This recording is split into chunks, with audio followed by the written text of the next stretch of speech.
السلام علیکم. Welcome to our channel Novelistan Urdu novels library. امید ہے آپ سب لوگ ٹھیک ٹھاک ہوں گے اور ہمارے ناولز کو انجوائے کر رہے ہوں گے. سب سے پہلے تو دیری کے لیے معذرت، کیونکہ رائٹر ایمن رضا کے پیپرز ہو رہے ہیں، جس کی وجہ سے وہ ایپیسوڈ ابھی نہیں دے پائیں گی. ان کے پیپر اینڈ ہوں گے 25 سپٹمبر کو، تو 25 سپٹمبر کے بعد پھر آپ کو ڈیلی ایپیسوڈز ملنا شروع ہو جائیں گی. اور کیونکہ یہ ان کا فائنل ایئر ہے تو ڈیفینیٹلی وہ بالکل بھی ٹائم نکال کے، ایسا نہیں ہے کہ چھوٹی موٹی ایپیسوڈ لکھ سکیں. کافی لوگوں نے کہا کہ ایپیسوڈ دے دیں، بھلے چھوٹی دیں، لیکن ایسا پاسبل نہیں ہے. یہ فائنل ایئر ہے اور آپ کو پتہ ہے پوری لائف کا جو ہے نا دار و مدار اس پر ہوتا ہے. تھوڑا سا آپ لوگ کوآپریٹ کریں. اس کے بعد جیسے ہی پیپرز ختم ہوں گے تو میرا آپ سے پرومس ہے کہ آپ کو ڈیلی ایپیسوڈز ملا کریں گی، بھلے چھوٹی ہوں گی لیکن آپ کو ڈیلی ملیں گی. تو چلیں شروع کرتے ہیں اپنی ایپیسوڈ. امید نے تو بینڈ بجا دی ہے حویلی والوں کی. جس طرح سے وہ اپنی شرائط پہ شرائط منوا رہی ہے، مجھے لگ رہا ہے کہ ایک نہ ایک دن تو وہ اس حویلی پہ ضرور راج کرنے والی ہے. لیکن مجھے بہت، جب بھی میں امید کو سوچتی ہوں مجھے مصطفیٰ یاد آ جاتا ہے اور میرا دل بہت ہی عجیب ہو جاتا ہے کہ جب مصطفیٰ کو علم ہوگا کہ امید کی شادی ہو چکی ہے اور وہ کن حالات میں ہے تو پتہ نہیں کیا بیتے گی. اور ہر محبت کی کہانی کا انجام جو ہے نا ہیپی نہیں ہوتا، اور پتہ نہیں کیا ہوگا. اور آج باربینا کیا کرے گی، کیسے مقابلہ کرے گی ذوالنون اسامہ کا. ذیشان کی طرف سے تو وہ بہت مایوس ہو گئی ہے، اور لیکن بہرحال مجھے باربینا پر پورا بھروسہ ہے کہ وہ ایک اسٹون لیڈی ہے اور وہ جلد حالات کو اپنے قابو میں کر لے گی اور فائٹ کرے گی. وہ رونے دھونے والی مظلوم عورتوں میں سے نہیں ہے اور ذوالنون اسامہ کو ڈیفینیٹلی وہ ہارڈ ٹائم دینے والی ہے.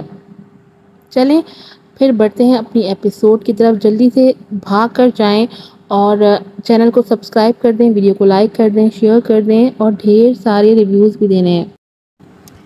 بڑھتے ہیں ایپیسوڈ کی طرف. انا سے فنا تک، ایپیسوڈ نمبر 14. رائٹر ہیں ایمن رضا. وہ جتنی بھی نڈر سہی مگر نعیم صاحب کو اس کی یہ جرأت ایک آنکھ نہ بھائی تھی. وہ حویلی کے مردوں پر بات کر رہی تھی.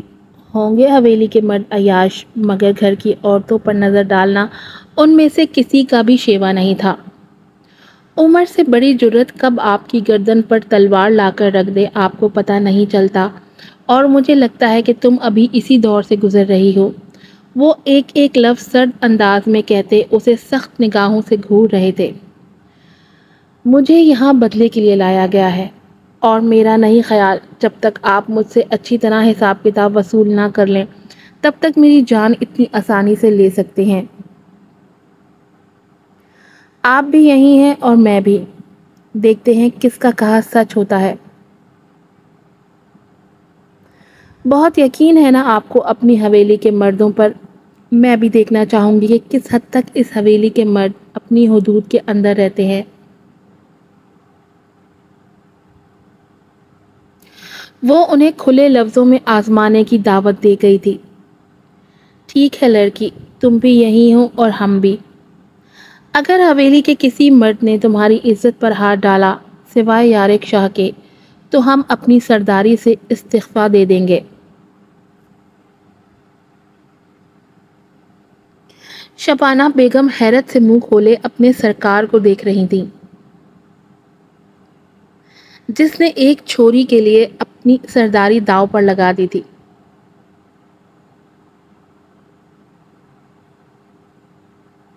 سائیں تھارے کو کیا ہو گیا سے؟ اس چوری کی باتوں میں کاہے آتے ہو؟ ایتے جھلی سے، پر تھارے کو تو سمجھ بوجھ ہے. وہ گڑبڑا کر آگے آتے ہوئے بولی. انہیں ٹھنڈے پسینے آ رہے تھے. اگر انہوں نے نجمہ بیگم کو بتا دیا کہ بات یہاں تک پہنچ گئی تھی تو وہ یقیناً اس پر غیظ و غضب ڈھا دیتی، جو ابھی کچھ ہی دیر پہلے کمرے سے نکل کر گئی تھی اور ان کے پیچھے اتنا سب کچھ ہو گیا تھا. ان کی بات پر امید کی آنکھیں چمکی تھیں. لڑکی کو کھانا لا کر دو. ان کے کہنے پر فوراً ایک ملازمہ اس کے لیے اچھا سا کھانا لے کر آئی تھی. جو یقیناً اب تو کھانے کے قابل تھا۔ یہ کہتے وہ وہاں سے جا چکے تھے۔ باہر نکل کر وہ اپنے خاص ملازم کو کہنا نہ بھولے تھے، شبیر، اس لڑکی کا شجرہ نسب پتہ کراؤ، ضرور اس کی رگوں میں کسی اعلیٰ خاندان کا خون ہے اور میں اس کی جڑوں تک پہنچنا چاہتا ہوں۔ یہ لڑکی عام نہیں ہے، آگے جا کر بہت کچھ کرنے کا ارادہ اس کی آنکھوں میں صاف دکھتا ہے۔ وہ پرسوچ لہجے میں بولے اور وہاں سے نکل گئے تھے، جبکہ پیچھے امید اب ہاتھوں سے ہی پیٹ بھر کر کھانا کھا رہی تھی۔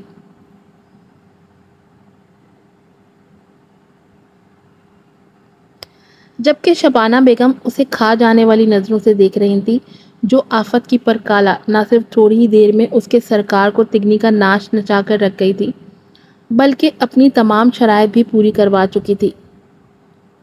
اس سے تو وہ اچھی طرح بدلہ لینے کا سوچ چکی تھی، مگر یہ وقت پر منحصر تھا کہ کون کس سے بدلہ لیتا ہے۔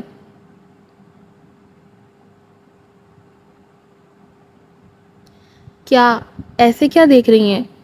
آپ کو کھانا نہیں ملا یا صرف میرے ہی کھانے کو بھی اب نظر لگانے کا ارادہ ہے؟ آپ کی صحت دیکھ کر لگتا تو نہیں جیسے کچھ نہ کھایا ہو، اس لیے برائے مہربانی باہر چلی جائیں تاکہ میں سکون سے کھانا کھا سکوں۔ وہ ایک کے بعد ایک نوالا اپنے منہ میں ڈالتے ہوئے بولی تو وہ لاٹھی پٹک کر باہر چلی گئیں تاکہ نجمہ بیگم کو ساری صورتحال سے آگاہ کر سکیں۔ ان کے جاتے ہی امید نے کھانے سے ہاتھ کھینچ لیا تھا اور گہرا سانس بھر کر رہ گئی تھی، جیسے بہت بڑے محاذ سے واپس آئی ہو۔ یہ سب اس کے لیے قطعی آسان نہ تھا۔ غیروں میں آ کر وہ بھی دشمنوں سے مقابلہ کرنا ان کے بیچ رہتے ہوئے ہی اس کے لیے جان جھونکوں کا کام تھا۔ باہر تو ہر جگہ مصطفیٰ اس کی ڈھال بنا رہتا تھا، مگر نہ ہی یہاں مصطفیٰ تھا نہ ہی اور اس کی کوئی ڈھال۔ اب جو بھی کرنا تھا اسے خود ہی کرنا تھا۔ رات وہ اپنے ہاتھوں کو غور سے دیکھ رہی تھی جو برتنوں کا پہاڑ دھونے کے بعد سے زخمی ہو گئے تھے۔ ابھی یہاں مصطفیٰ یا بابا ہوتے تو اس کے ہاتھ دیکھ کر ہنگامہ کھڑا کر دیتے، مگر افسوس یہاں وہ موجود نہ تھے۔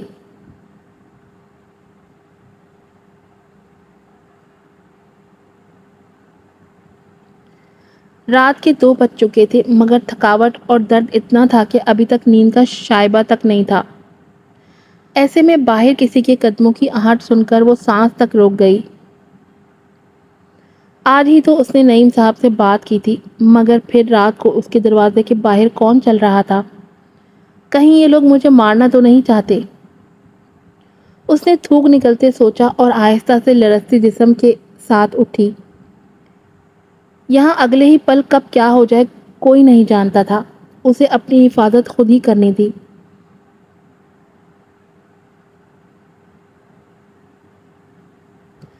اب دروازے پر اچانک ہلکی ہلکی دستک ہونے لگی تھی، جس سے اس کا سانس سینے میں اٹک کر رہ گیا تھا۔ کون ہے آخر باہر اور دستک کیوں دے رہا ہے؟ وہ اٹھی اور تیزی سے اطراف میں نظر گھمائی، جیسے کسی چیز کو ڈھونڈ رہی ہو، جیسے کسی چیز کو ڈھونڈ کر کم از کم اس سے اپنا دفاع کر سکے، کیونکہ اب باقاعدہ دروازہ تیزی سے ہل رہا تھا۔ جو بھی تھا کنڈی باہر سے کھولنے کا ہنر اچھی طرح جانتا تھا۔ تبھی اس کی نگاہ پیچھے گرے پردوں کے ساتھ ڈنڈوں پر پڑی۔ اس نے فوراً ایک موٹا سا ڈنڈا اٹھایا اور مضبوطی سے تھامتے دروازے کی اوٹ میں ہوئی۔ ابھی وہ رکی ہی تھی کہ دروازے کا پٹ اچانک سے کھڑاک کر کے کھلا۔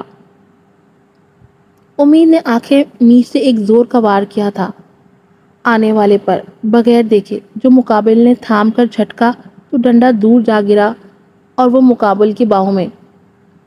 اس لمحے اسے اپنی جان نکلتی محسوس ہوئی تھی۔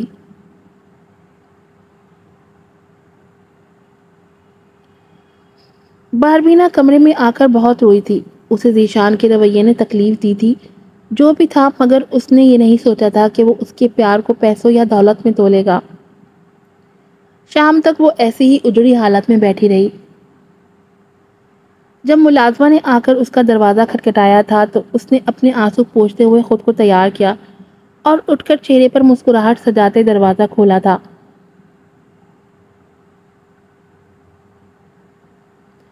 ملازمہ نے اسے ذوالنون اسامہ کا بھیجا ہوا ڈبہ پکڑایا تھا جسے وہ حیرت سے تھامتی ہوئی اندر لے آئی تھی۔ اسے تو بھول ہی گیا تھا کہ آج وہ ذوالنون اسامہ کے ساتھ ایک پارٹی پر مدعو تھی۔ ارے اس کے بارے میں تو میں بھول ہی گئی تھی، اسے سر پر ہاتھ مارتے ہوئے کہا اور فوراً ڈبہ کھولنے لگی۔ دیری کے باعث ہاتھوں میں تیزی آ گئی تھی کیونکہ وقت کم رہ گیا تھا، مگر جیسے ہی اس نے ڈبے کا ڈھکن اٹھایا تو اندر بلیک ساڑی موجود دیکھ اس کی آنکھیں حیرت سے پھیل گئی تھیں۔ حیرت کی بات ساڑی دیکھنا نہیں بلکہ ساڑی کے بازو تھے جو کہ آدھے تھے اور بلاؤز کے نام پر کمر پر صرف لڑیاں لٹک رہی تھیں۔ اس لوفر شخص نے سوچ بھی کیسے لیا کہ وہ ایسا لباس زیبتن کر کے جا سکتی تھی؟ اپنی گرل فرینڈ کی طرح سمجھتا تھا کیا اسے؟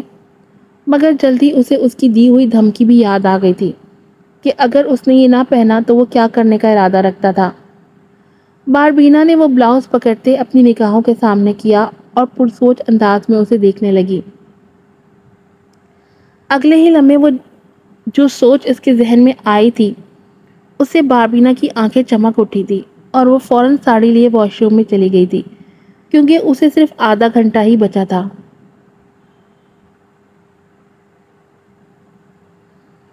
ساڑی وہ پہن چکی تھی اور اب شیشے کے سامنے کھڑی سوچ رہی تھی کہ تیار کیسے ہو۔ ایک ملازمہ کو بلا کر اس نے بال اسٹریٹ کروا لیے تھے جبکہ چہرے پر صرف بی بی کریم اور ہلکی پنک رنگ کی لپسٹک لگائی تھی جو اس کے ہونٹوں کو نیچرل شیڈ دے رہی تھی، اور کانوں میں وہ بالیاں پہن چکی تھی۔ اس کی تیاری بس اتنی ہی تھی مگر وہ اتنے میں ہی نکھر چکی تھی۔ سنگھار کی تو اس کو کبھی ضرورت نہ پڑی تھی کیونکہ وہ تھی ہی اتنی حسین۔ سمندری آنکھیں آج الگ سی لگ رہی تھی جن میں اب ذوالنون کا ری ایکشن دیکھنے کی دلچسپی تھی کہ وہ کیسے بھڑکتا ہے۔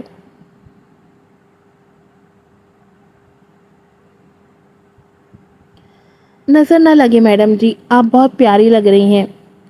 آج تو صاحب گئے کام سے، یقیناً آج وہ آپ کی خوبصورتی کے سامنے ڈھیر ہو جائیں گے، کہیں میری ہی نظر نہ لگ جائے۔ ملازمہ نے فوراً اسے کالا ٹیکا لگایا تھا گردن پر جس کی تعریف کرنے پر وہ شرما کر رہ گئی تھی، مگر ذوالنون کا ذکر سن کر اس کے منہ میں جیسے کڑوا بادام آ گیا تھا۔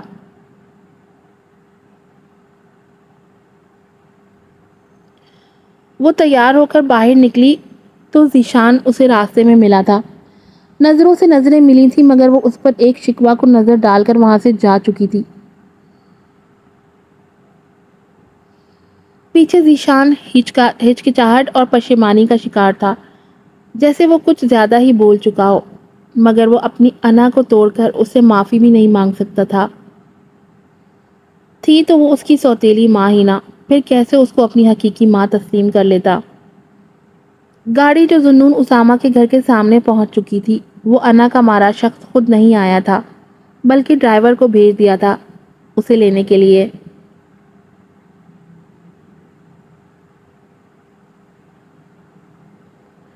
باربینا کو اس سے ایسی کوئی امید بھی نہیں تھی، اس لیے وہ گاڑی میں پیچھے بیٹھ گئی اور منزل پر پہنچنے کا انتظار کرنے لگی۔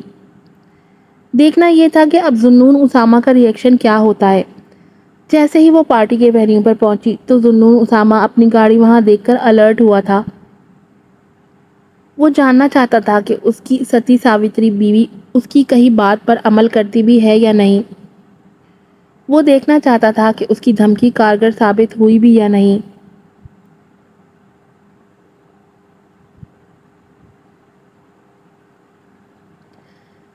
اگر باربینا نے اس کی کہی بات پر عمل نہ کیا ہوا تو ذوالنون اسامہ آج اس پر اچھی طرح برسنے کا ارادہ رکھتا تھا۔ مگر جیسے ہی گاڑی کا تھوڑا سا دروازہ کھلا اور باربینا نے اپنا ہیل میں مقید پاؤں باہر رکھا تو ذوالنون اسامہ کو بلیک ساڑی کی جھلک نظر آئی تھی۔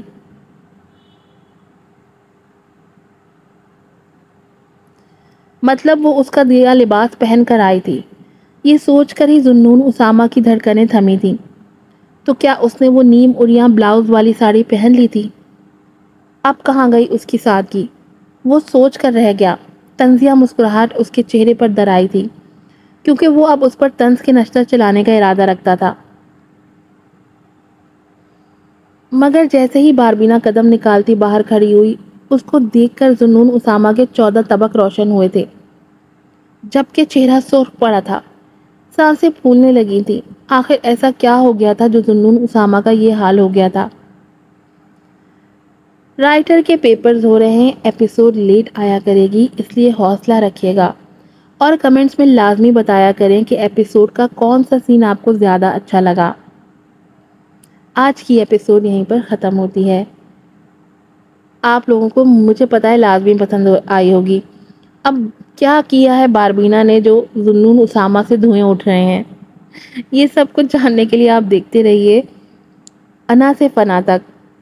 چینل کو سبسکرائب کیجیے گا، ویڈیو کو لائک کیجیے گا، شیئر کیجیے گا، ڈھیر سارے کمنٹس کیجیے گا اور مجھے دعاؤں میں یاد رکھیے گا۔ پھر ملوں گی آپ سے۔ السلام علیکم۔